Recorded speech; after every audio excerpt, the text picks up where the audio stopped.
సంవత్సరాల బిడ్డని ఆడబిడ్డని తీసుకుపోయి ఒక దుర్మార్గుడు రేప్ చేసి మర్డర్ చేసిండు. ఇక this is the law and order situation in Telangana. పొంకరాలు కొట్టుడు, కేసీఆర్ మీద వార్తలు రాపించుడు, ఏమైనాయి ల్యాండ్ క్రూజర్ కార్లు ఏమైనాయి, మొత్తం మంత్రులెక్కి తిరుగుతురు. విజయవాడలో దాచిపెట్టిన ల్యాండ్ క్రూజర్లు హైదరాబాద్కి తెచ్చినా ప్రెస్ మీట్ పెట్టిండా? ఒక్క మంత్రి అన్నా పెట్టిండా? ఇప్పుడు మంత్రులెక్కి తిరుగుతురు ల్యాండ్ క్రూజర్. మొత్తం ల్యాండ్ క్రూజర్లు విజయవాడకి వెళ్ళి తెచ్చుకుర్రు. ఒక్కొక్క మంత్రి ఒక్కొక్క ల్యాండ్ క్రూజర్లో ఫుల్ ఎంజాయ్ చేస్తున్నారు.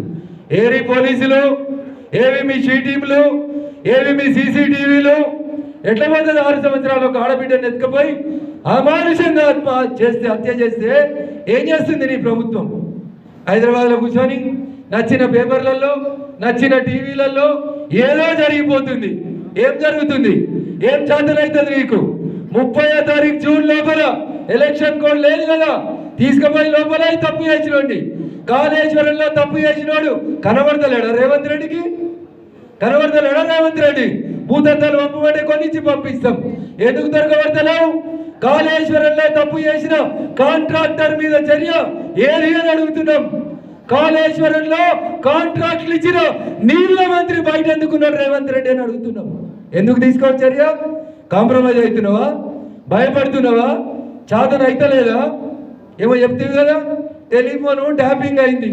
నేను చెప్పిన రాజపుష్పలో డబ్బులు తీసుకుపోయి 2023 నవంబర్ ఎలక్షన్లో టిఆర్ఎస్ పార్టీకి అనుకూలంగా ప్రచారం చేసినామని రాధాకిషన్ రావు అనే డీసీపీ చెప్పిండు.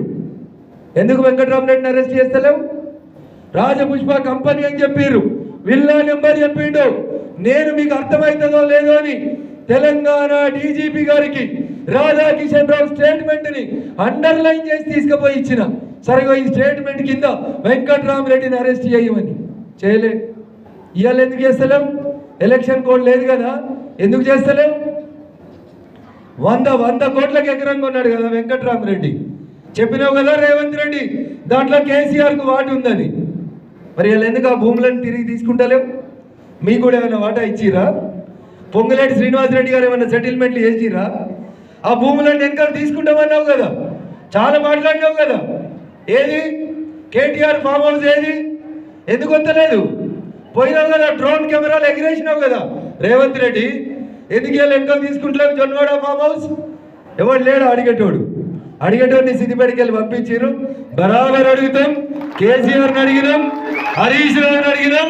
రేపు రేవంత్ రెడ్డిని కూడా ఇట్లా తప్పులు చేసుకుంటా ముందుకు పోతే బరాబరి కార్నర్ చేస్తాం. ప్రజల పక్షాన నిలబడతాం, ప్రజల గొంతుకగా నిలబడతాం. పేదోని కష్టం వస్తే కాషాయం జెండా అంటాగుంటుందని చెప్పి బరాబర్ చెప్తామని చెప్పి ఈ సందర్భంగా తెలియజేస్తూ, For more videos like this, subscribe Big TV channel.